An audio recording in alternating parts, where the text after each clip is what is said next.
Kakozankuriza Charles cyangwa se KNC, uyu akaba ari umunyamakuru akaba n'umushoramari mu itangazamakuru. Kuri uyu munsi wa none yatabarije Kigali Pele Stadium cyangwa se stade ya Kigali Pele. Akaba yatabarije mu buryo bwo kuvuga ngo stade ikeneye isanwa cyangwa se ikeneye kwitabwaho kubera yuko ari stade iri ku rwego mpuzamahanga. Ibi bikaba byaturutse ko ngo kuri iyi stade hari ikibazo cy'ibura ry'umuriro, cyane cyane bivugwa yuko generator yawo ifite ikibazo.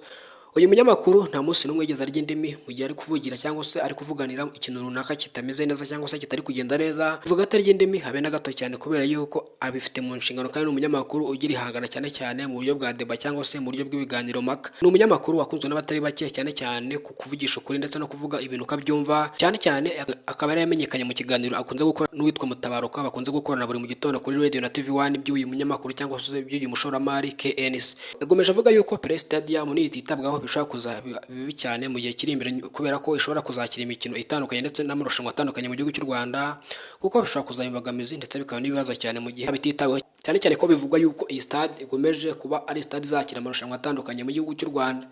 Nk'uko nabibabwiye haruguru, uyu munyamakuru nta munsi n'umwe yigeze arya indimi mu kuvuganira ikintu runaka kitagenda neza. Izere ko Minisiteri ya Siporo igiye kugira icyo ibikoraho kugira ngo iyi stade ivugurwe kandi ibisabwa byose ibyuzuze, niba ari ikibazo cy'amashanyarazi gikemuke, kugira ngo ntihagire n'amarushanwa yakirwa, ntihazagire ikibazo cy'imbogamizi cy'umuriro kizamo cyangwa se n'ibindi bintu bitandukanye bishobora kuba nk'imbogamizi kugira ngo amarushanwa atagenda neza. Ndabashimiye, nitwa Elise Tayifu. Imana igomeze bane nawe, komeza ubane natwe umunsi ku munsi, udukurikirana amakuru yacu n'ibindi bitandukanye. Ciao ciao.